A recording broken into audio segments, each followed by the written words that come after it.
The Connie Mack World Series came to Farmington, New Mexico in 1965. It followed a successful year of hosting the Connie Mack Regional Tournament, the South Plains Regional Tournament. So some of the powers that be thought, well, let's go after the national tournament, the World Series. So a committee of 7 men was put together. They attended the American Amateur Baseball Congress annual meeting held in Chicago, Illinois that year. The delegation was composed of 7 community leaders and businessmen who put together a proposal to host the series along with a bid. They voted by 1 vote to take it away from Springfield, who had been hosting it since 1959, and decided to move it to Farmington. One of the men on the committee was the name Paul Almquist. He was an employee of Frontier Airlines. So he was instrumental in working on the travel arrangements to get all the players to town. There was a gentleman named Mr. Body, the Parks and Recreation Director from the city of Farmington named Pete Welch. He was also one that attended that meeting. So the city was behind the proposal, local businesses were behind the proposal. We were a small little oil field town at that time, and so a lot of people thought, well, baseball's a good way to keep our kids busy and give them something to do and give them give some goals to strive for in their baseball careers. So we proposed to have the tournament, and we were successful in taking the bid. And like I said, we won by 1 vote, and we've had it ever since. So we have continuously held it, with the exception of last year's COVID year. We've held it since 1965 here. It's kind of the flagship event of the American Amateur Baseball Congress. It's one of the tournaments that AABC is known for. A lot of players all over the country strive. That's their amateur goal as a youth baseball player, is to make it to Farmington and play in the Connie Mack World Series. So people like Doc Jones, who was a fellow that worked for the El Paso Natural Gas Company, and back in the 50s he had his oil field workers in town, and they wanted something to do to keep them out of the bars and to keep them sober so they could show up for work the next day. So he was big in starting a softball league for some players, and he wanted to have the kids play baseball. So that's what started. This whole area used to be the fairgrounds. That's why it's called Fairgrounds Road. Prior to that, it was all apple orchard along here. The water table's very high. But in the early 60s, people decided that they would take the fairgrounds and move them out closer to where McGee Park is now, and they would turn this into a baseball complex. So a lot of people in town, Jim Clay from Justice Supply, Doc Jones from El Paso, donated labor from their employees, donated materials from companies. Jack Weatherford was another one who was instrumental. If they needed oil field pipe, that's what the original bleachers were made out of, was oil field stem pipe and 2x12s. So a lot of welding took place to make the bleachers all stand up, and so it was an interesting procedure. And then That's all right. My name's Richard Neely, currently president of the American Amateur Baseball Congress, former chairman of the Connie Mack World Series years ago, and born and raised here, moved away for 20 years, corporate America, and glad to be back. Approximately 1962, somewhere in that time frame, give or take a year, they started building the stadium at Ricketts. And the interesting way what happened is Doc Jones, who was with El Paso Natural Gas, and Jim Clay, who was with Justice Supply and Welding Shop, were good friends. And they decided, we can build this thing. If you'll get the materials, I'll get the welders, and we'll make it happen. And as trucks would leave the yard from El Paso and go to the field with certain specific pipe, they would go by Ricketts, and all of a sudden several pieces might fall off as they drove through the parking lot. And Justice Jim Clay would have his welders go grab that pipe and start building the frame for the stadium and for the bleachers. And that's a true story. It's crazy, but that's what got it started. The stadium, the old stairs, there's still some down below, and then I believe the rest of them are over at the Aztec Speedway still, because they picked them up when we took them out when we remodeled the stadium in 1990, I believe, is when the first renovation happened. There were some gentlemen in Farmington that knew Senator Domenici, and he was at that time head of HUD, and had met with him and explained that we really wanted to do a renovation and build some new seats and stadium seats and box seats and so forth at Ricketts Park. There was a call made about 4:30 on a Tuesday afternoon to say, you got to fill out this form quickly. Senator Domenici is going to include this in the HUD bill at 8 o'clock in the morning. At 8:30 a call was made and said we had the money, about $1.2 million. Now, the individual that was called on that literally did not have a budget at that time, and they was asked how much money we need, and it was, how about this? They literally just pulled it out and tried with that amount of money. Then that same individual called Mr. Bob Hudson, was city manager at that time, and head of Parks and Rec, before city manager, and said, hey, guess what? We just got $1.2 million to renovate Ricketts Park, and we have to close it down as soon as the Connie Mack World Series is over. Well, needless to say, Mr. Hudson was a little uptight because he didn't know this was going on behind the scenes, and explained that that couldn't happen. The city was involved, and the individual said, no, here's the letter, here's the email certifying this, we got the money. So that started the first renovation process. At that time, the two sections down the right field line, the left field line, which were still some of the old bleachers, we were going to complete those and tie them all in. But they had several accidents that year regarding stadium accidents, and the cost went from $500,000 to do both sides to $1 million a side. And this year will be the first year for the renovation. The Connie Mack World Series Association just spent $600,000 to spin the bleachers on both sides now. So give you an idea, from $500,000 to $2 million now to $600,000, we're back in line, and we've got a great, beautiful stadium today.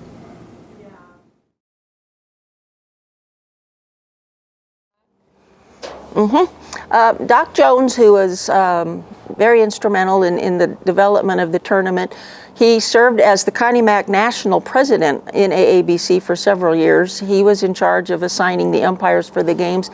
He had a seat, all of our seats are reserved up here, and they have been sold out for probably 20, 25 years. But Doc Jones' seat, where he always sat for every tournament, when he passed away, the committee put a plaque on the bleachers on that seat to commemorate his seat and the contributions that he made to the tournament. So everybody, he had a stadium chair that he would bring, and he'd set it there, and then at the end of the game he'd fold it down, but he never took it home with him. He just left it there, and everybody knew that was Doc Jones' seat, and you didn't go near it, you didn't mess with it.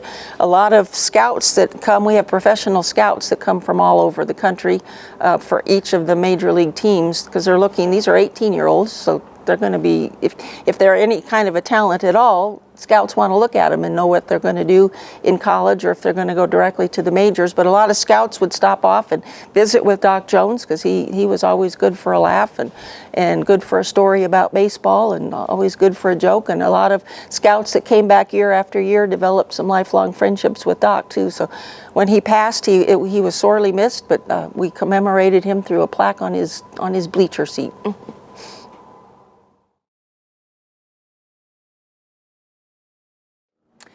Orville Ricketts used to work for the Farmington Times-Hustler. Back then it was the daily newspaper, and he was on the Parks and Rec Commission. He was big in parks. His favorite park project was actually Brookside Park, but he passed away about the time that this park was being built. So the Parks and Rec Commission decided at that point they wanted to honor him for all of his contributions to the city of Farmington through the Parks and Recreation efforts. So they voted to name this park after Orville Ricketts.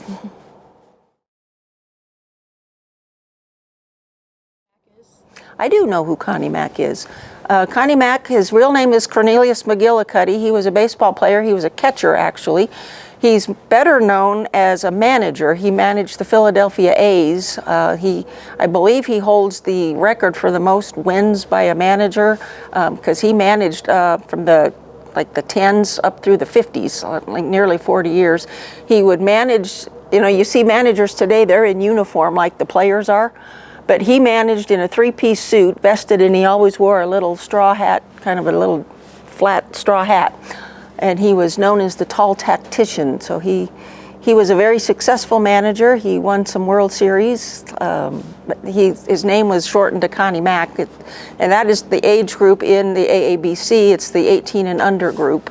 All the age groups in AABC are named after well-known ball players.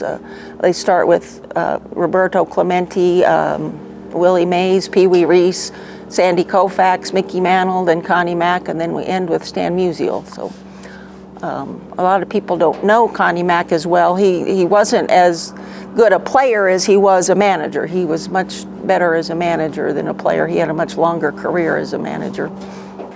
Angelo Toronto used to be the choir director, and Brian Chrisman was the band director at Farmington High School. And this was about 1959, 1960, somewhere in that area, 61. And they decided they wanted to create a dance team. And Diane Forte was the first person that actually worked with them, got the girls together, and that's when the Kelly Greens started.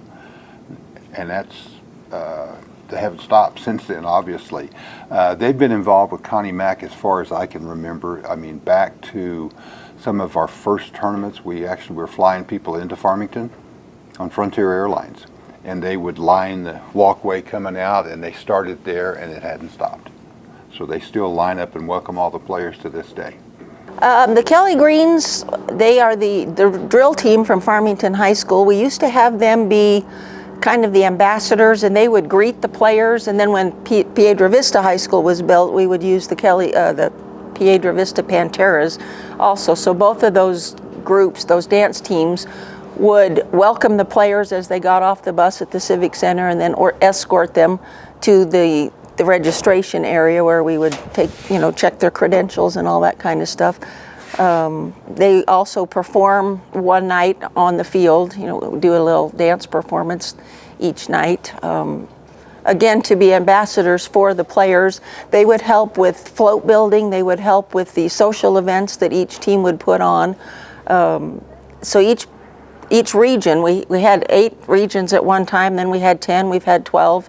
But each region would have its own princess, and then that princess would have kind of her own court. She would have they weren't princesses, but they were part of her court. And so all 4 or 5 of those girls would help with each team. And then at the end of the tournament, whichever team won, that princess became Miss Connie Mack for the next year. So everyone was striving to be Miss Connie Mack. So it ended in the 90s when, as a tournament committee, they felt like we just needed to focus more on the baseball and the tournament and the on-field activities and kind of get away from the other extraneous stuff that was distracting from the tournament. I mean, the concession stand, the Home Runners Club, I don't know if you know about them. They were moms of ball players, and they ran the concession stands. So, and they called themselves the Home Runners. So, the dads were out lining fields and coaching and all that stuff, and the moms were in making sloppy joes and hot dogs and Frito pie and popcorn and selling, and that contributed money to the operation of the league. So you could pay for the umpires and pay for scorekeepers and uniforms and all that kind of stuff. But that, again, was all volunteers. So all these concession stands up until recently were all run by volunteer people. And that's a big deal. When you stock it, you've got, you're buying candy, you're making the Frito pie mix stuff. That was all homemade back then. It wasn't taken out of a can and heated. I mean, there were moms there's a stove in each one of the concession stands. So they had big pots where they were browning the ground beef and adding the tomato sauce and the spices and all that to make the Frito pies, because that's one thing. People come from all over the country for a Ricketts Park Frito pie. But again, all volunteers. So moms during the day are, going to Southwest Cash and Carry or Sam's or somewhere to buy candy and then bring it back and sell it at night. So we had one lady, Joan Martin, who was in charge of Home Runners.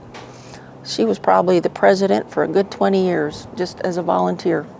And it's a lot of work. I mean, you're counting the money and taking it to the bank the next day and keeping track of your inventory, and It's an incredible amount of work for a volunteer. It's amazing what people will do when they have a passion.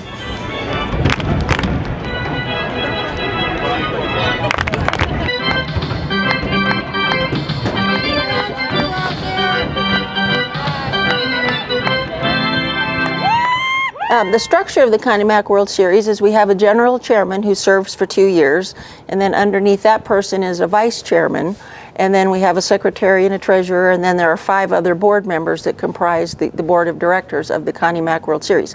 And then underneath that we have various committees. There's the entertainment committee, concessions, ticket sales, foster families, program committee, publicity. There's a whole variety. There's a lot of committees, and everything is volunteer. Everyone that puts on this tournament is a volunteer and not getting paid for their time, which is I think it's a remarkable thing to say about a community that for over 50 years we've been able to keep this pageant going strictly on the work and dedication of volunteers and then community businesses that are willing to contribute money and their people to support the series. So one of our most important committees is the Foster Family Committee. Every boy that comes to play in our tournament is housed in a private residence. We don't put any of the players up in hotels if we can help it, as long as we get enough volunteer families. So most families take 2 boys, some take 3. We've had years where they've taken up to 6. I can't imagine feeding 6 18-year-old boys for a week, but there are people that do that. And they become a part of those families for the week. So those families wash their uniforms, take them to practice, feed them, take them to the games, and then those families become a built-in cheering section for that team when they are playing. Because a lot of these players, if they come from Puerto Rico, from New York or Florida, maybe the parents, the real families, may not be able to travel with them. So the foster families become a cheering section for them, and it kind of gives the community ownership of a team, and you get a lot of return players that come back the next year. A lot of relationships are built with those foster families when those kids graduate from college. We've had people go to their college graduations. We've had families here attend weddings from these players. If they make it to the real Major League World Series, we've had some attend that. So a lot of lifelong friendships have come out of the foster family program, and it's one of the most important things that has made this tournament the success it is. Financially, it has saved us a lot of money, but it sets our tournament apart and makes us special because people remember the experience that they've had. If there are younger children in the home, those boys become big brothers to those kids for the week, and they look up to those players, and it's just a really special thing that we do, and it's what's contributed to our success more than anything that we do, I think.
And that's the ball game.